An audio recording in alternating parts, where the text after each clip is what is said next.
that's happening. And we have in the room here a whole lot of people who are training to be storytellers. You know, that's a lot of what preachers do. That's a lot of what public moral leaders do. They tell us stories. And so I hope that kind of as this conversation goes on, we can both dig into this sort of wide range of policies and talk about what do we know about what makes a difference, because that's a striking thing to say. We know more today than we did in '68, and yet in some ways we're less equipped to implement them. And a lot of that has to do with this whole issue of public will and the stories that we have been told and the stories that we tell about what's possible. So I wanted to bring Elizabeth into the conversation because she's done so much as a historian on the stories that get told. So talk to us about what stories were told to push back against Kerner initially, and kind of how you see that at work in the world right now.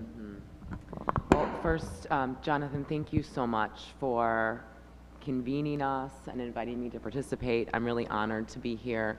Thank all of you also for coming and joining this critical conversation. And Alan, thank you for bringing me into the very important work that you're doing around the Kerner Commission, and for your inspiring and powerful remarks this afternoon.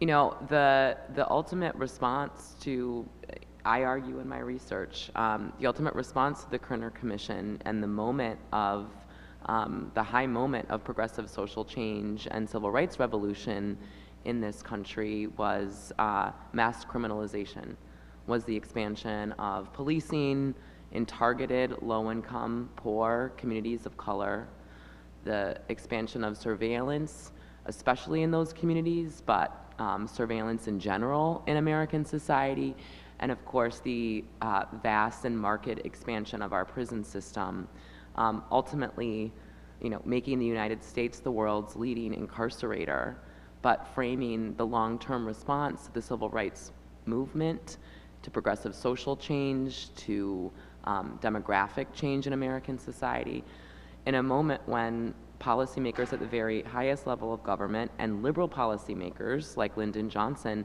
were presented by the Kerner Commission with alternatives and with an entirely different set of investments that they could have made, right? Instead of investing in police, instead of investing in a job creation program for police officers with the war on crime, instead of investing in a job creation program for low-income people of color, right, the federal government invests in a job creation program for police officers with the programs of the war on crime. So there was an alternative path. It's not like we didn't have the resources to do it. And, you know, a decision was made to go in this path, on the punitive path, on the criminalizing path, of course, with vast consequences for generations of low-income people and people of color in particular. And we see now, you know, that path, I mean, this has been building for decades, really since the Reagan administration, but, you know, we're really, it seems like this administration is amping up that path to systematically detain migrants. I think one of the most striking examples, or one of the most striking examples of the way that the Kerner Commission's work was kind of warped, to me, appears in the way that during the Nixon administration, beginning in 1970, policymakers began to project and predict that the prison population, that the prisons of the United States would expand. And their basis for these projections and predictions were in part informed by population projections that the Kerner Commission made that later proved to be false. The Kerner Commission projected that the fastest growing population in the United States was black youth between the ages of 15 and 24, which happened to be the kind of like same population, especially in the mid-1960s, that policymakers were very worried about, that policymakers saw as responsible for crime in the nation, and used this prediction to essentially anticipate the growth of the US prison system, the subsequent investment at the federal level and at all levels of government in the prison system. So the federal government starts giving, beginning in 1970, when these projections and predictions are being made, essentially 75% off coupons to states to build new prisons. And of course, this is in the decade leading up to Ronald Reagan.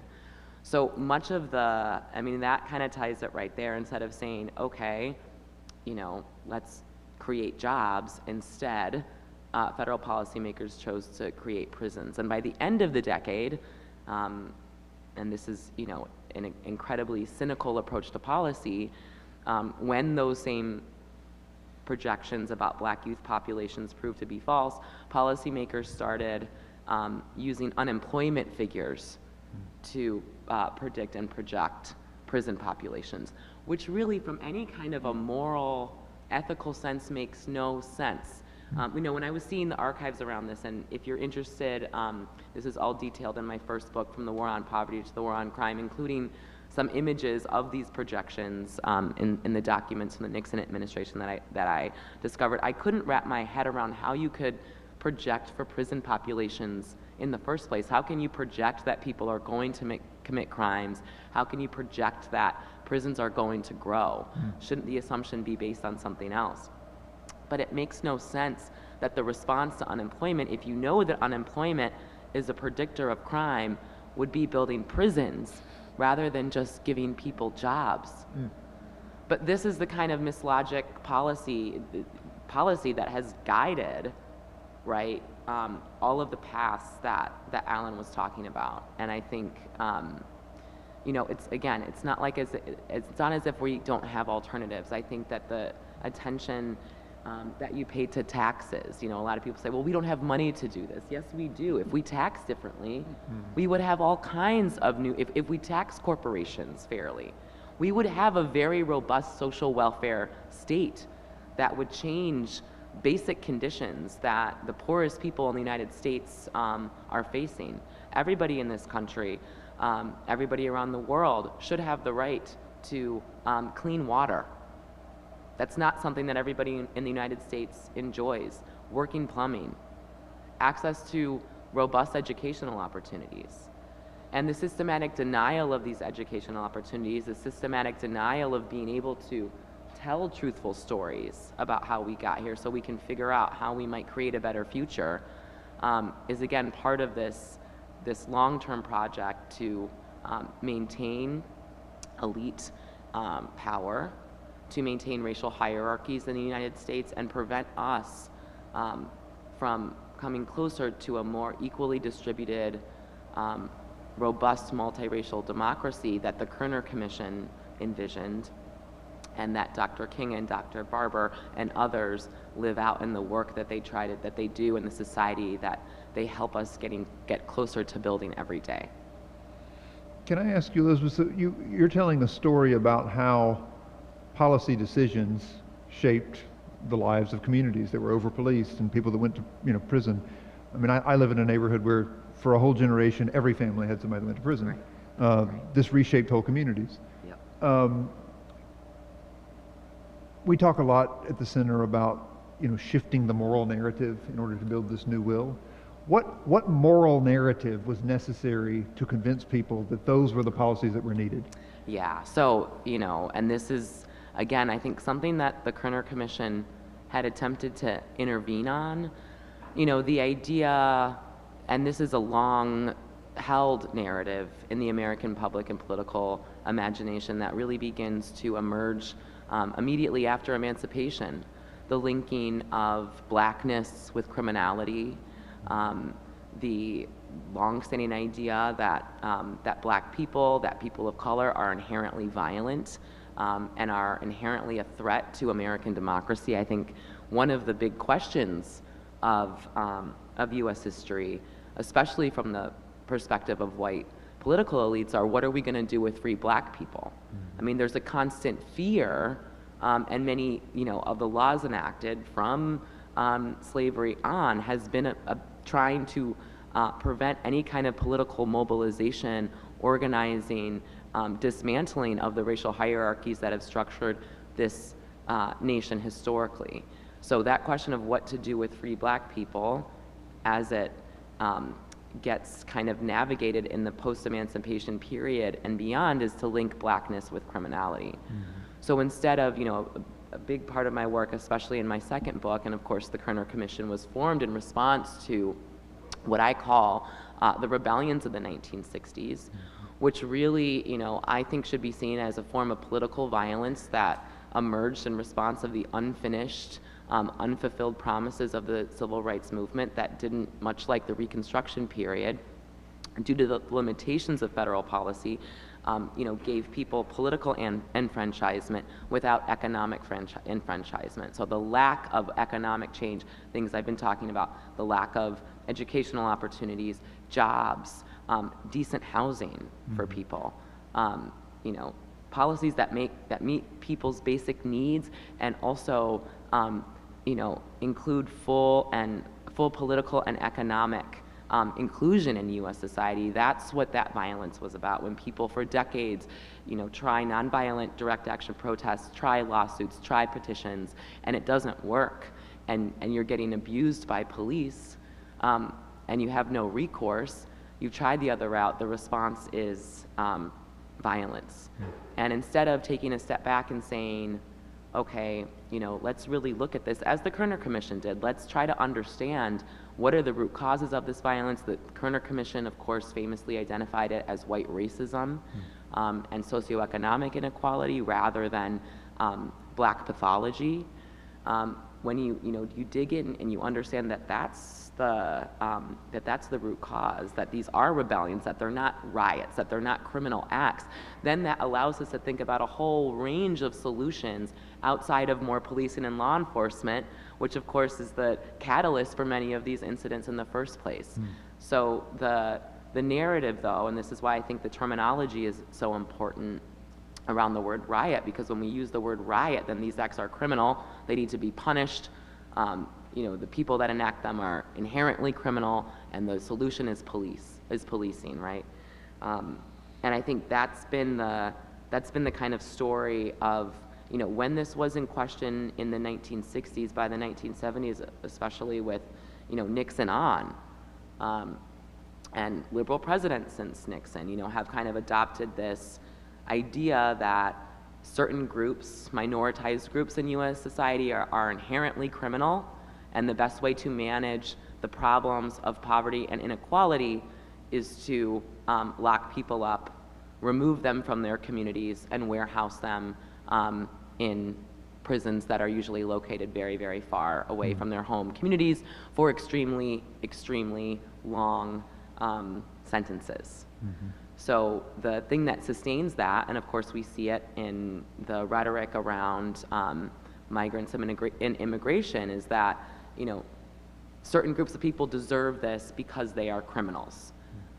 And that's an old trope that we see through as history. When you criminalize people, then you can legally and through political and policy frameworks enact undue harm upon them.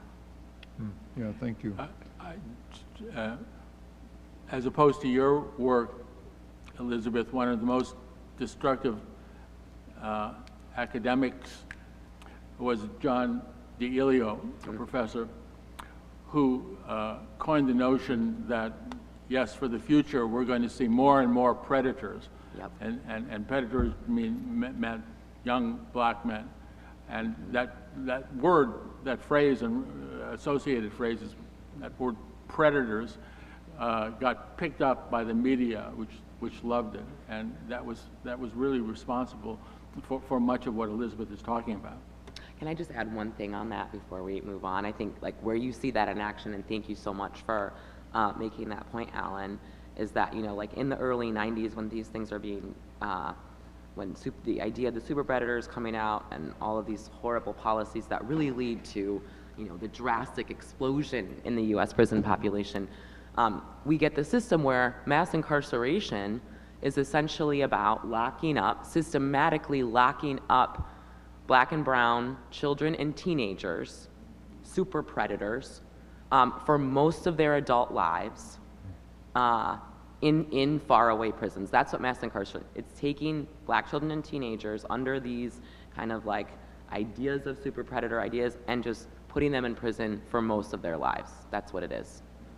And the super predator professor later apologized. Yep, because it was wrong, just like the same statistics that were used to justify the kind of beginnings of mass incarceration in the 1970s, the preparation for it and the expansion and investment into prisons.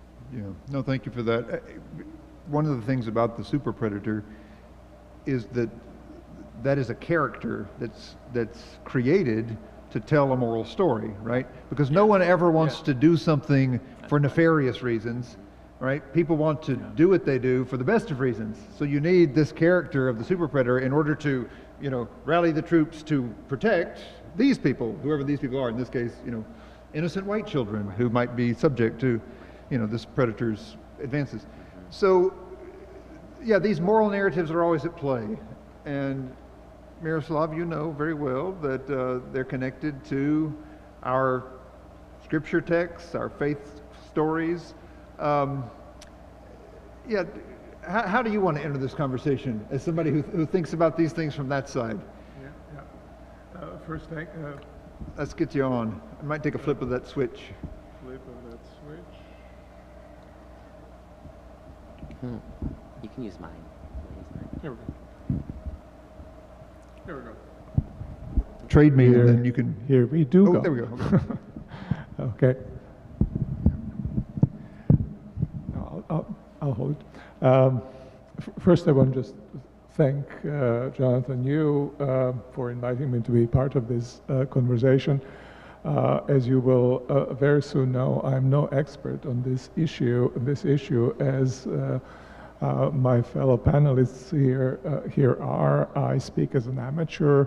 I speak as a person who is really interested in the question, who's moved by the question, who wants to bring some of the theological resources to bear on the question, and even there, this is not my specialization. Just a very important concern. And as I was listening to introductory comments, also comments by Elizabeth, somehow I had a sense, especially also reading the book, we know so much about the causes of poverty, and evidence-based action should be a relatively clear thing for us to do. And yet, after I finished reading, especially the introduction to the book, where it is, we know we should, we need to, and it's rhetoric is there that's kind of carrying me with, and I realize, well, but we are not.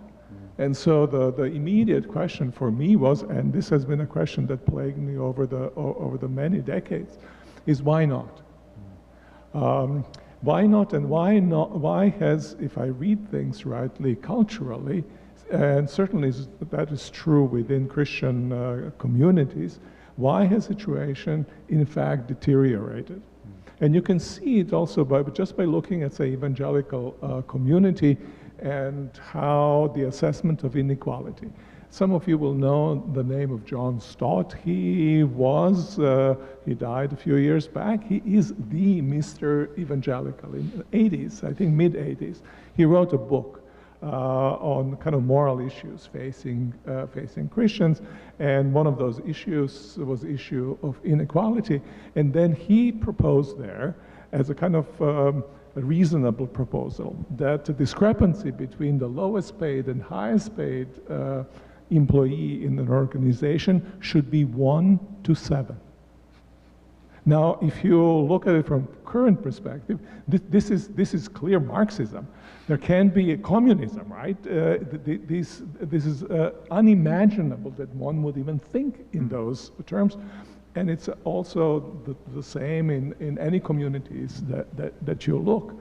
And the question is why? Why is it the case? Why can Pope Benedict XVI call the poor the first, God's first love, and yet that all leaves everybody kind of indifferent, as if it meant virtually nothing? We don't believe the Pope, we don't believe in God, at least we don't believe in that God whose first love are the poor. And so for me, the really fundamental question where I sit, this is not the only question, certainly, but fundamental question where I sit is why? what are some of the reasons for this abandonment of the poor? And one of the books that I found very, very helpful, I don't know if you're familiar with it, maybe some of you are, it's called Aporophobia. And subtitle is Why We Reject the Poor Instead of Helping Them. It's a Spanish moral philosopher.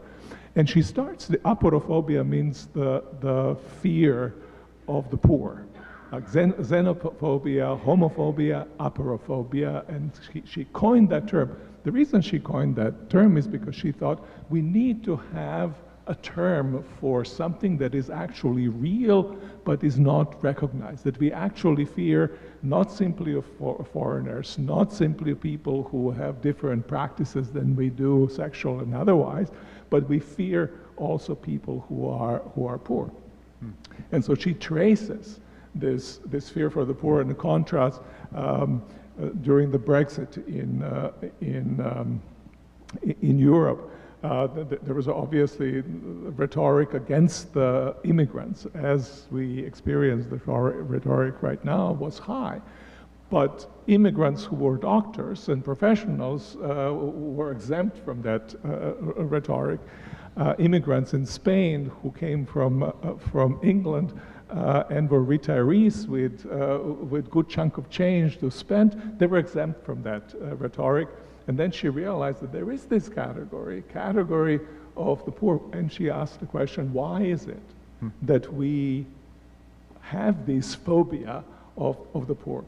I'm not necessarily wedded completely to her answer, but I think that's the right question to ask. And what she suggests is that we live in kind of economies of mutual benefit. And the poor are perceived as the ones who cannot benefit anyone. And because they cannot benefit other people, or at least middle class, thinks that poor can be of no benefit to them. And therefore, one can turn away from them and practically go one's own way. So in a sense, the poor are not keeping their part of the social bargain. Is the basic idea that informs this. She goes into biological reasons for that and so forth, and you can read the book if you're interested. Now, I think when we live, as I think is true today, not just in societies of kind of mutual benefit, as a kind of social imaginary, not as reality. If we imagine ourselves to live in societies like that, we don't do just that. We also live in performance societies. So that we constantly need to up our performance in order to be competitive. And if we fail to do that, we fall behind. And then suddenly the poor are not only not doing their share, but poor emerge as those who do not, who kind of drag us back and don't allow us to be in a position in which we hope to find ourselves and in a position toward which we aspire. And that struck me then, reminded me of a text that I read. Some of you will know that I'm here, students will know that I'm a fan of Martin Luther, of two Martin Luthers.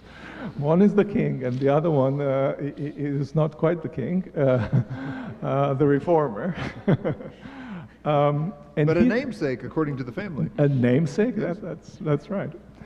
And he's written a commentary on Magnificat, which is to say the song of Mary when she was pregnant and she visited Elizabeth. And in that song, she praises God for turning the tables in many ways, of power, of wealth. And Luther is writing then a commentary on that. By the way, just a footnote, I'm totally amazed always when I think of that song being placed in the mouth of Mary. From Nazareth, I think 400 mud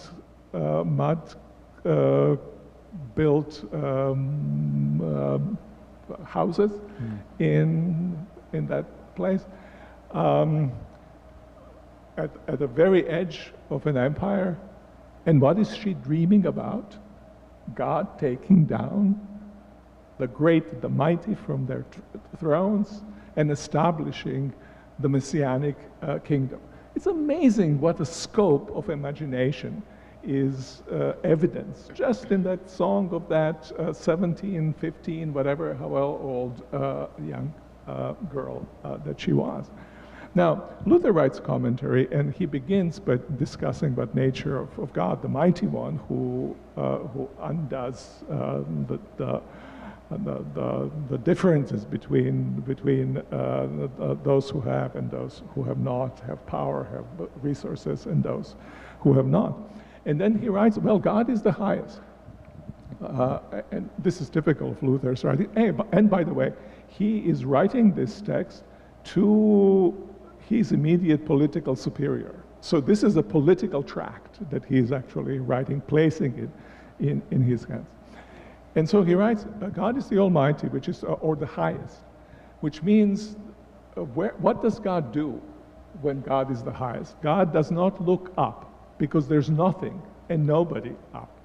God does not look to one side or the other, because there's no one who is equal to him. The only place where God can look is God can look down. And then Luther said, the further down you are, the better God sees you. which is marvelous statement about concern for those who are kind of nobodies of this world.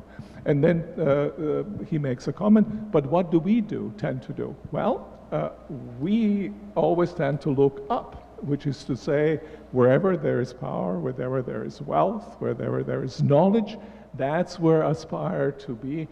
With that is what we identify. And we flee from contact with that which is weak, with that which is broken, with that which is hungry, and so forth, that which has a claim on us, which will not take us up, but which somehow we perceive as it will take us down. And it would seem to me that we need to, at least in the Christian tradition, we need to rediscover this commitment for that which is low down, so that we can lift the people up from where they find ourselves. Otherwise, where is the will? That's what I always ask. And that's the great, great question that always, in many domains of our lives, troubles us. We know stuff, but will is weak, and sometimes even when we try, it's broken. And I think this nurturing of the moral imagination, of what it is that is the highest actually, and what the highest is that does. What does the highest do? As well as nurturing ourselves, a sense that we are truly and fully ourselves when we align ourselves with purposes of God, when we are not afraid of the poor, but go and encounter the poor and be with them and lift them up. All of us have stories I shouldn't say that. I have a story, and some of my friends told me similar stories, where you think you are immune to this. I'll tell you just very briefly about my own story of being afraid of the poor. I was traveling from Kosovo with my wife, traveling from Kosovo in former Yugoslavia, from Kosovo through Skopje to Belgrade. And we were going on the bus, and bus was an absolute disaster. I didn't have a proper seat. I was so frustrated. I came to Skopje, and there I sit and I'm eating. We are sitting and we're eating 2 pizzas we've ordered. And there's this little boy, Roma boy, who comes and he wants to ask for something to eat. And I don't know where I am, what happened to me, that bus ride must have gotten to me, and I just brush him off. And I feel terrible for doing that. I see my wife looking at me, and she thinks this is really bad, really bad. Then we go up and have a bus ride from Skopje to Belgrade, And I'm now frustrated about everything on that bus ride. And we arrive, and I had the worst of all of our arguments with my wife because I was so bad-tempered. I think that little boy was at the center of my bad temper and my inability to kind of overcome. What would have happened to that journey had I said, oh, let's pull another seat, I order you a pizza, come sit with us. We are here in a bus station. The whole thing would have been transformed. I would have been transformed, and the whole situation would have been transformed. And I sometimes think that this aporophobia, which was at work in significant degree in my own experience, is what's holding us back. And so I think it's a deeply spiritual, it's structural issue, no doubt about that. It's cultural, broadly cultural issue, but it's deeply spiritual issue. And on all three of these levels that I've just named, structural, spiritual, cultural, and spiritual, we have to work to elevate the poor and change ourselves. Well, thank you. You've named I'll come to you in just a second. You've named a Christian tradition that challenges these distorted moral narratives like Elizabeth was describing. I think we're all aware this week that, like, if a very simple articulation of that Christian vision in a sermon is presented to some politicians, there's a sort of violent response. I mean, there's a rejection of that narrative that happens. But that is there in the Christian tradition and in other traditions as a resource for creating this new will. And part of what we want to talk about is sort of what role folks here and our communities can play in building that will. So, Alan, you jump in, and then I want to bring folks here in the room in while we still have time. Sure, just quickly. Fear of the poor. But during the pandemic, we reduced poverty by half through legislation, child tax credit legislation. So we can do it. And I don't know if the legislators were afraid of the poor, but they did it. And then 2 years later, the legislation lapsed and they didn't reauthorize it. So poverty went down by half, and then it increased by the same amount.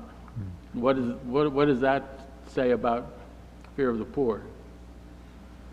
What's maybe interesting that it was not specifically motivated by elevating of the poor, but it took pandemic in order to motivate the action, so that this was almost like a consequence of motivation to do something different.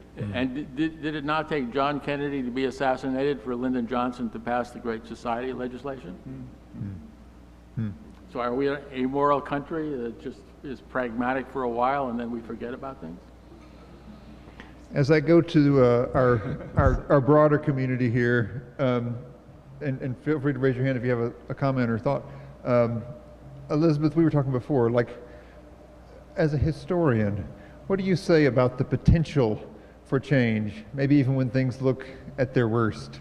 Yeah, so, on this moment, I think one of the things that people are talking about a lot, and it's kind of like the vibe, the mood in 2016, a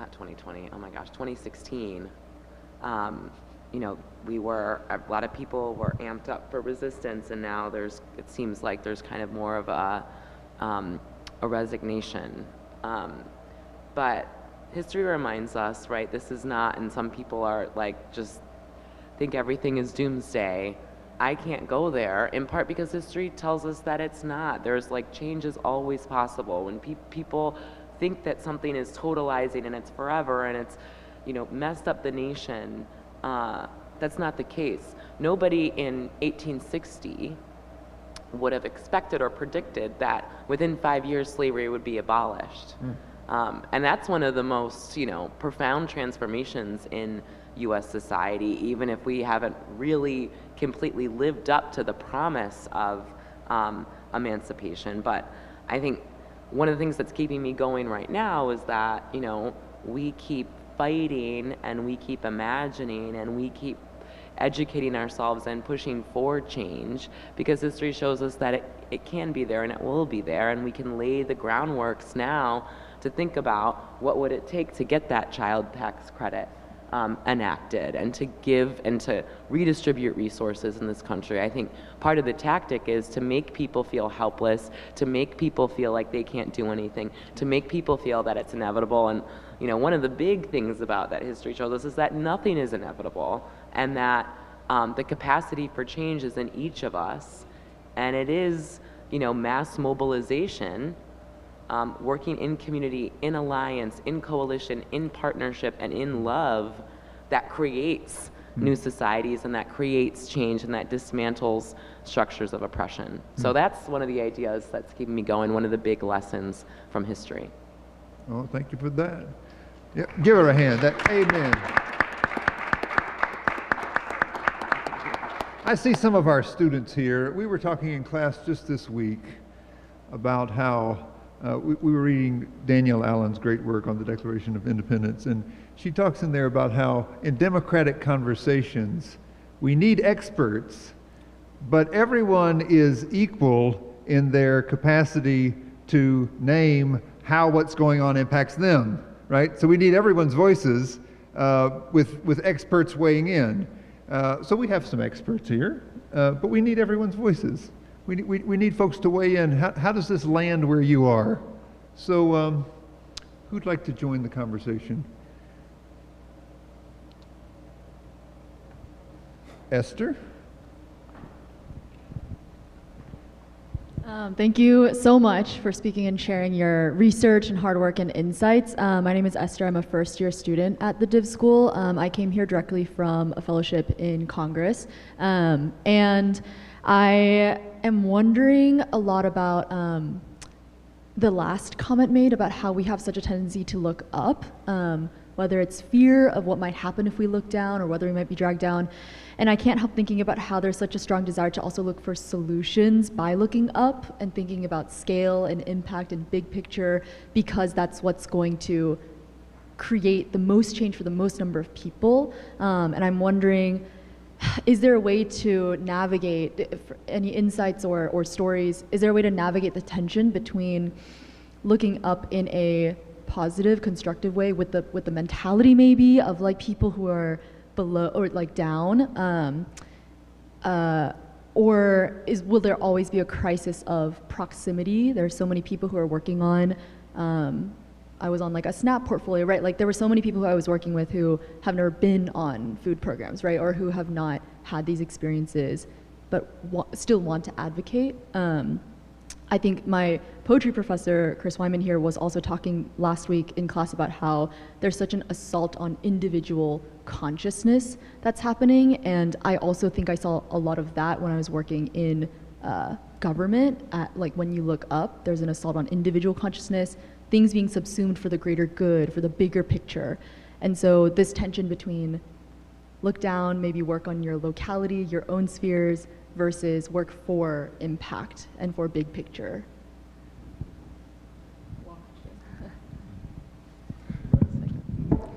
Just quickly, I think in some sense looking down is identifying with what is down, and then the question becomes, what are the modes and ways in which we can best impact, best create change. And my sense is that we need to work at all three of these levels that I mentioned: systemic, cultural, and also very, very personal. And part of the reason for giving the story of myself is the importance, is to emphasize the importance of personal. So up and down here are slightly differently were slightly differently meant.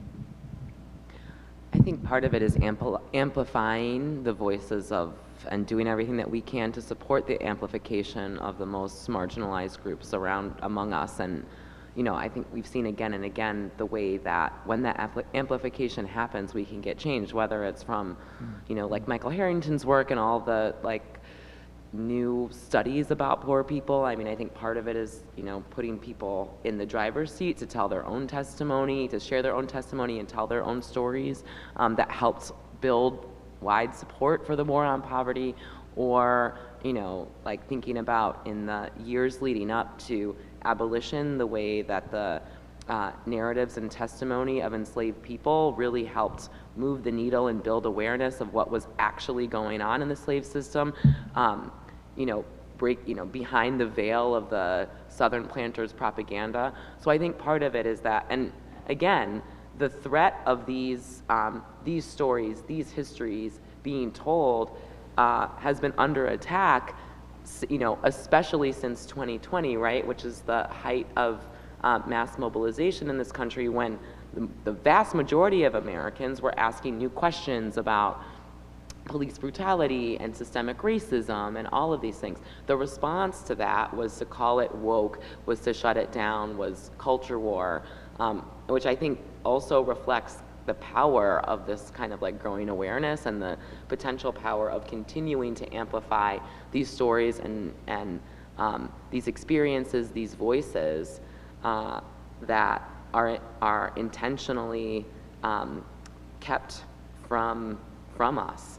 The barriers in our society prevent us from understanding common ground, from empathizing with one another, from empathizing with people who we may not come into contact with, in part due to stratification and inequality in our society, and that works to preserve the status quo. So, you know, one step is, again, trying to amplify those voices, trying to amplify the experiences of people who may be very far from those decision-making rooms, from Congress to, you know, the local city hall.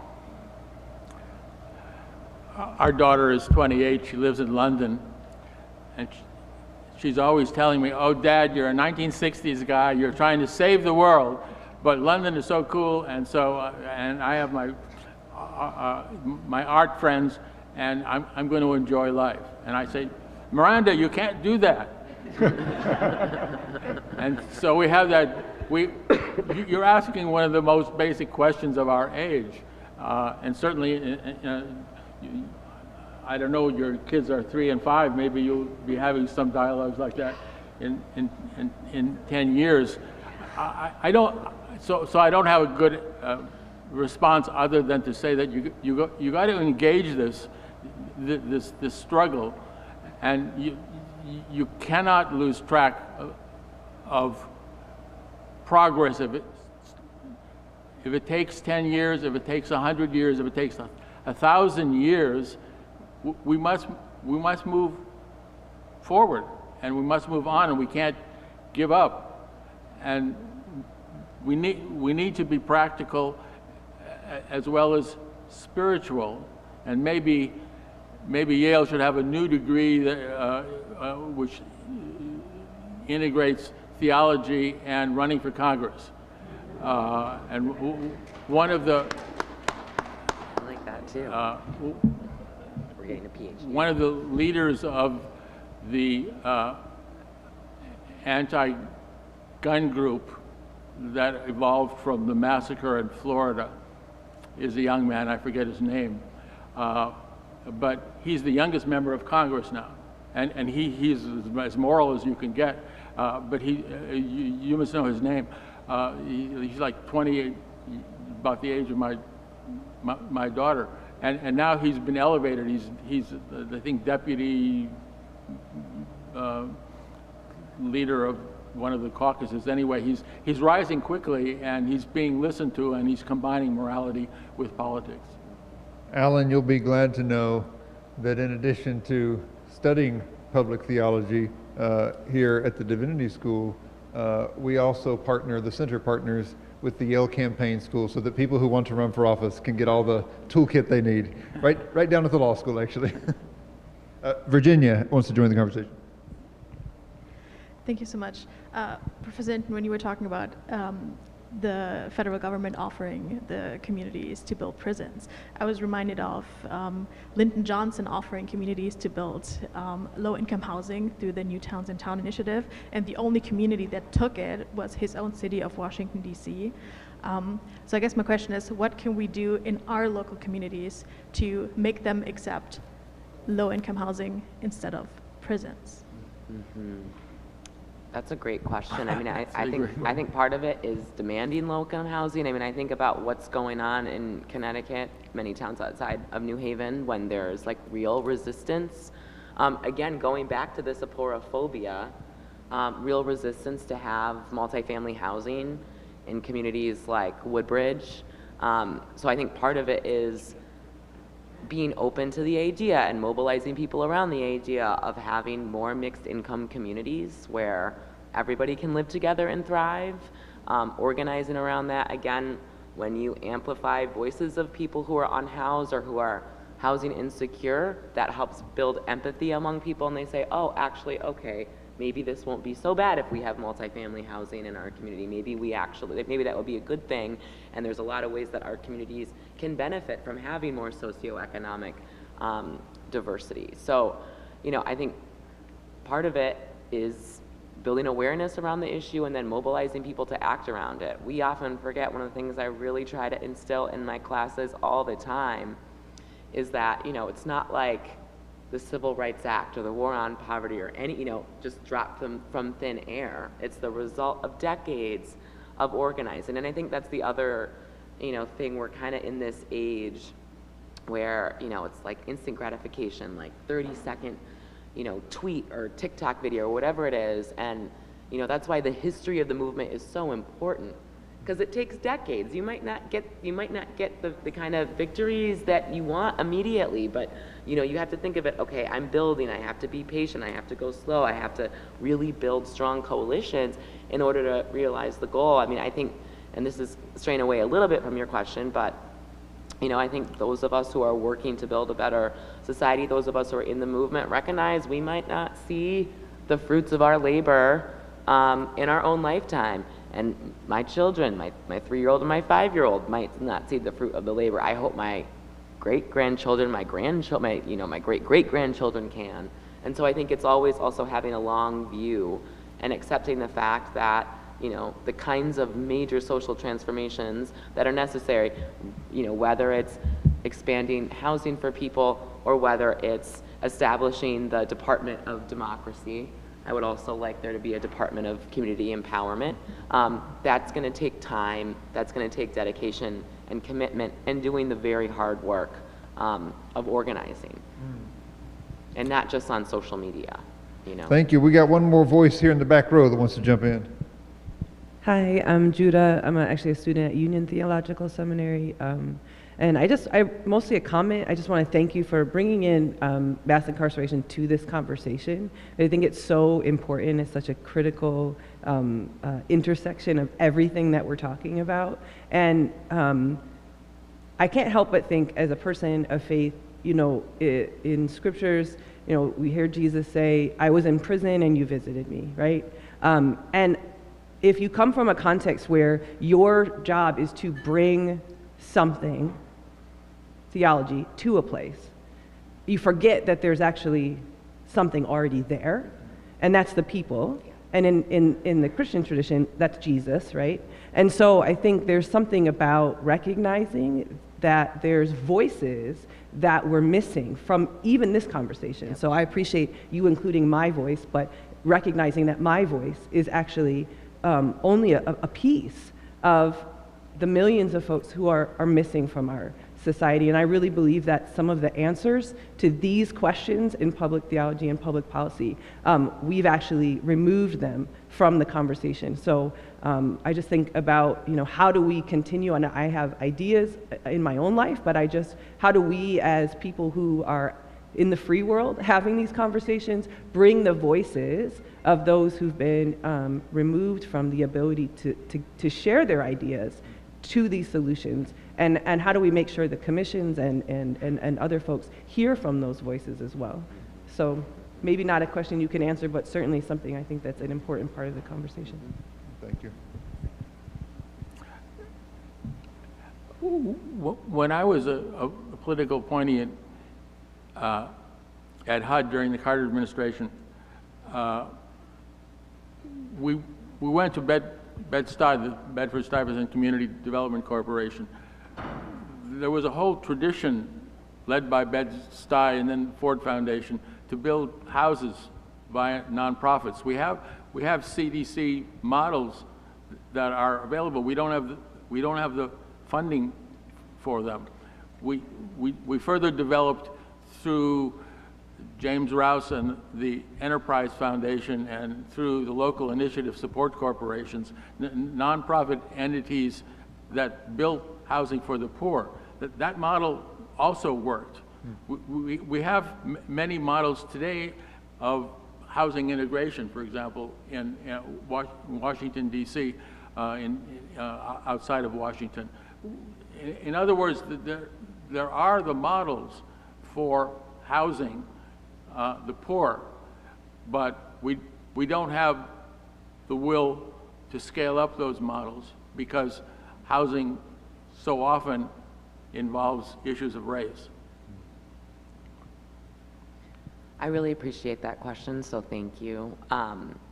You know, I would just say it's our responsibility to, back to the amplifying voices, not to sound like a broken record, but to make sure that we're being inclusive in our discussions and centering people who have firsthand experience in those discussions. You know, one of the big slogans in the Justice Impacted People's movement is that there's power in proximity, and I really believe that. And I think in order to get out of this, this massive inequality that we are facing in this country, it's going to take a range of different expertise, and it's going to take a recognition that we all have something unique and important to bring to the table. And as we are building to dismantle many of the hierarchies that alienate us and that infuriate us, we have to be very conscious not to be recreating those hierarchies in the work that we do. So I think it's incredibly important that we move in that kind of fellowship, community, and inclusivity. And especially, you know, as a scholar of mass criminalization, you know, and everything I do, from the panels that I organize to the people that I'm in partnership with and learn from, I always try to center and amplify the voices of justice-impacted people themselves. So I think that's, you know, in our work, it's something that we all need to be very cognizant of. Well, we've come to the end of our time, but I know everybody here will want to join me in thanking each of you. So thank you very much.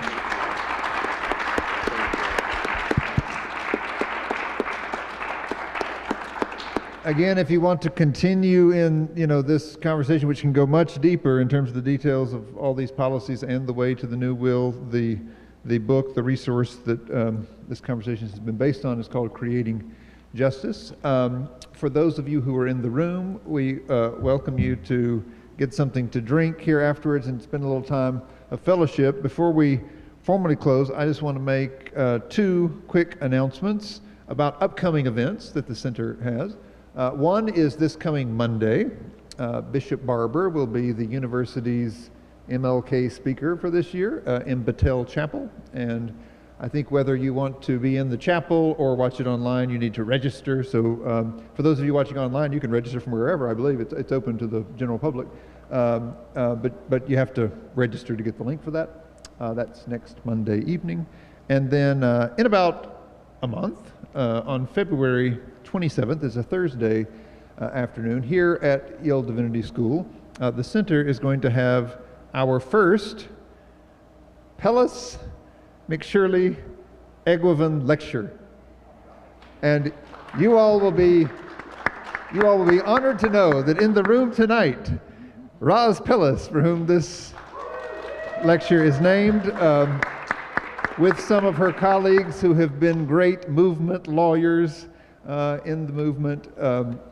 Anyway, we want to have a lecture that really brings our center in conversation with the law school regularly. So we're doing this, and one of Elizabeth's colleagues and A graduate of the Yale Law School will be there, and we'll be talking about how policy around